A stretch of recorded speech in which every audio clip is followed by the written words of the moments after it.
मंदिर में अगर दिया लगाने जा रहे हो, बाती लगाई है आपने मंदिर के अंदर, तो कुछ देर बैठिए, कुछ देर स्मरण करिए। हमारे यहां तो यहां तक कहा गया है कि किसी मुर्दे को अगर जलाया भी जाता है तो कभी गोल बत्ती नहीं लगती। आप मटके के पास में, परिंदे के पास में, जल के पात्र के पास में कोई भी अगर दिया लगाएंगे तो वहां गोल बत्ती रखकर लगाएंगे तो घर में लक्ष्मी नहीं टिकेगी। कई लोग कहते हैं कि परिंदे के पास, मटके के पास में, पानी के स्रोत के पास में जहां जल भरते हैं, हंडा रखते हैं, टंकी रखते हैं, वहां पर मटके के पास बत्ती लगाओ, दिया लगाओ, पितर शांत रहेंगे। तो पितरों को शांत करो, मना नहीं है, पर दिया लगाने का नियम है कि पितरों को अगर आप दिया लगा रही हो मटके के पास, परिंदे के पास, या अमावस्या के दिन पितरों के लिए अगर दीप लगा रही हो तो गोल बत्ती अगर लगाओगी तो कार्य कभी सफल नहीं होगा। घर में लक्ष्मी नहीं टिकेगी, संपदा नहीं रहेगी, घर में कोई ना कोई बीमार पड़ा ही रहेगा। धन आएगा जाएगा, टिकेगा नहीं। इसलिए पितरों के लिए अगर दिया लगाना है, पूर्वजों के लिए दिया है, तो कपाल क्रिया तक रुकना पड़ता है कि थोड़ा रुकिए, कोई पीछे से आकर कुछ करना जाए। दीप जलाने थोड़ी देर रुकिए। और दीप का भी नियम है महाराज, दीप का भी नियम है। दिए में जो फूल बत्ती लगती है, गोल बत्ती लगती है, गोल वाली, ये बत्ती हमेशा कोई विष्णु भगवान की पूजन कर रहे हो, शिव जी की पूजन कर रहे हो, कोई अन्य देवता का अगर आप स्मरण कर रहे हो तो गोल बत्ती लगाई जाती है। भगवान के मंदिर में पूजन कर रहे हो तो गोल बत्ती लगाएं। लंबी बत्ती, लंबी वाली जो बत्ती होती है लक्ष्मी की पूजन में, देवी पूजन में, जितनी भी माताओं की आप पूजन करोगे, जितनी भी देवियों का आप स्मरण करोगे, उसमें लंबी बत्ती का प्रमाण है। पितरों की पूजन में लंबी बत्ती का प्रमाण है। लगाना है पितरों के लिए अगर दीप लगाना है तो लंबी बत्ती लगाइए, लंबी बत्ती महाराज। लंबी बत्ती का प्रमाण हमारे यहां शास्त्र का, गोल बत्ती का प्रमाण। और सुंदर चरित्र कहा, यदि आपके जीवन में बहुत ज्यादा लक्ष्मी से तकलीफ है, कष्ट बहुत ज्यादा है, या संबंध खराब हो रहे हैं, बहू और बेटों के संबंध खराब हो रहे हैं, अदालत में बात चली गई कि लड़की और लड़के का तलाक होने वाला है, बहू अपने घर जाकर बैठ गई, आने को तैयार नहीं है, जमाई अपने घर रह गया, लड़की को लाने को तैयार नहीं है,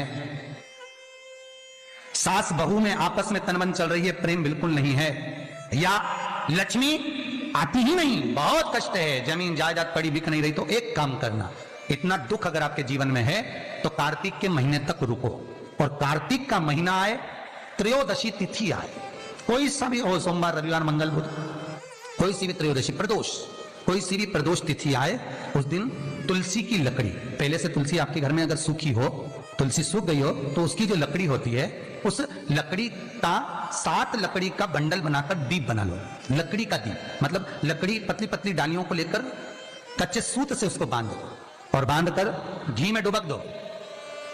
कार्तिक के महीने में शुक्ल पक्ष की त्रयोदशी तिथि जब आए, प्रदोष का जब व्रत आए, उस दिन भगवान के मंदिर में, शिव मंदिर में नहीं, भगवान किसी भी देवता के मंदिर में, विष्णु के मंदिर में, नारायण के मंदिर में, कृष्ण मंदिर में, राम मंदिर में, किसी भी मंदिर में, मंदिर ना हो तो अपने घर के मंदिर में शाम के समय पर उस तुलसी की लकड़ी का दीप, दिया भरकर उसमें घी डालकर जो दीप प्रकट कर देता है, जला देता है, दीप को प्रज्वलित कर देता है, उसके घर में कभी संपदा की कमी नहीं होती महाराज। विष्णु पुराण में स्पष्ट लिखा है। इसलिए शायद कहा जाता है कि भगवान को सर्वश्रेष्ठ कौन सा चंदन अच्छा लगता है। आपको पहले भी कथा में कहा, आगरा की कथा अगर किसी ने सुनी होगी तो उसमें वर्णन किया, भगवान को सर्वश्रेष्ठ चंदन कौन सा, भगवान को सर्वश्रेष्ठ चंदन कौन सा प्रिय है, वो कौन सा चंदन है जो भगवान विष्णु को लगाएं, राम को लगाएं, कृष्ण को लगाएं, वो कौन सा चंदन है जो श्री हरि को लगाया जाए।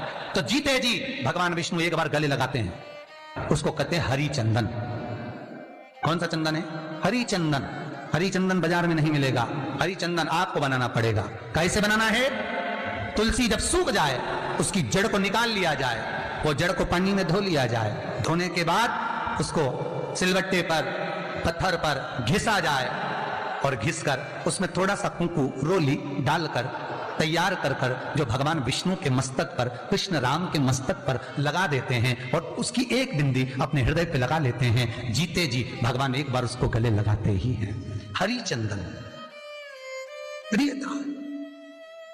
जैसे शिव महापुराण में रुद्र चंदन का भाव है, शिव महापुराण में रुद्र चंदन का प्रमाण दिया जाता है। अगर आपने लिंग पुराण पढ़ी हो तो उसका 5वां स्कंद अवश्य पढ़िएगा महाराज, और शिव महापुराण अगर पढ़ रहे हो तो उसका कुमार खंड पढ़िएगा, जिसमें रुद्र चंदन का प्रमाण है। रुद्र चंदन कैसा?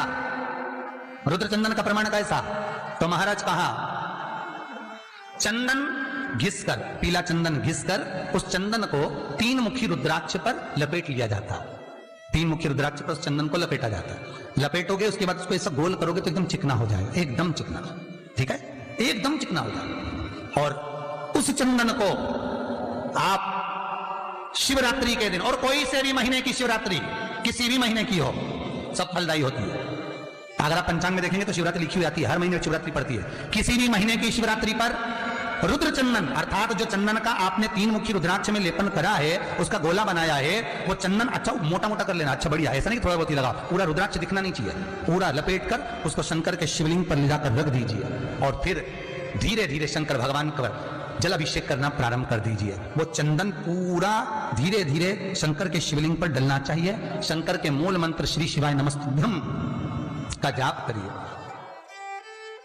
यह कहलाता है रुद्र चंदन। इस चंदन के अभिषेक से महाराज जो काम नहीं होता आप कर कर उस कार्य को प्राप्त कर सकते हो, सिद्ध कर सकते हो। रुद्र चंदन। ऐसी ही जानकारियाँ प्राप्त करने के लिए इस चैनल को लाइक, शेयर और सब्सक्राइब जरूर करें। ओम शिवाय नमस्तुभ्यम।